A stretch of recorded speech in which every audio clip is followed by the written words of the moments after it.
Քո հրաշքն ամեն օր ուղերձների շարք։ Հավատք, աստվածավախություն և հոգևոր պաշտպանություն։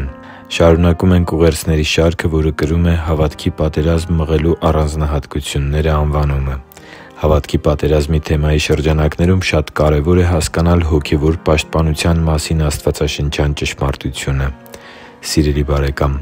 հոգևոր պաշտպանության հարցում շատ մոլորություններ են տարածված, որոնք մարդուն մղում են կեղծ պաշտպանության քայլերի, ինչի արդյունքում մարդը կորցնում է իրական հոգևոր պաշտպանությունը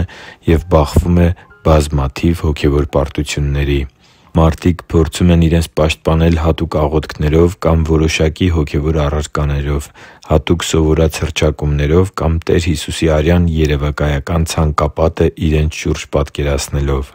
Այս և շատ այլ հոգևոր պաշտպանության միջոցներ կարող են առաջին հայացքից հոգևոր և անգամ աստվածաշնչյան թվալ, սակայն դրանք որևէ աստվածաշնչյան հիմք չունեն և մարդուն շեղում են իրական հոգևոր պաշտպանությունից։ «Տիրոջ հրեշտակը բանակ է դնում Իրենից վախեցողների չորս կողմում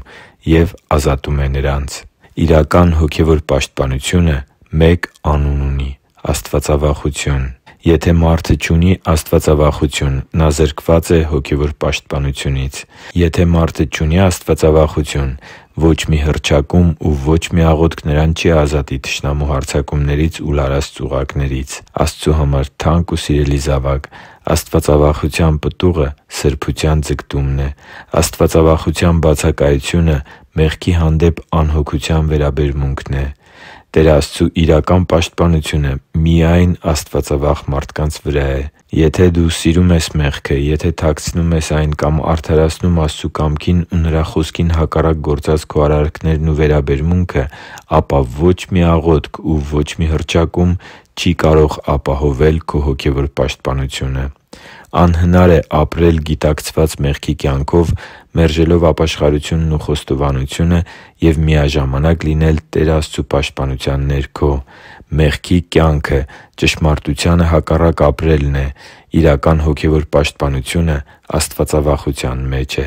Քրիստոնյայի իրական հոգևոր պաշտպանությունը բխում է Սուրբ Հոգու ներբնակությունից։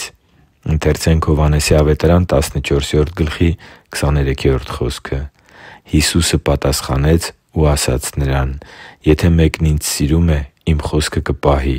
և Իմ Հայրը կսիրի նրան, և նրա մոտ կգանք ու բնակություն կհաստատենք նրա մոտ»։ Իսկ Տեր Հիսուսի խոսքերը հարգող ու Նրա խոսքը պահող մարդկանց համար մի զորավոր խոստում կա, որը հոգևոր պաշտպանության գագաթնակետն է։ «Ձեզ դիպչողը Նրա աչքերի բիբին է դիպչում»։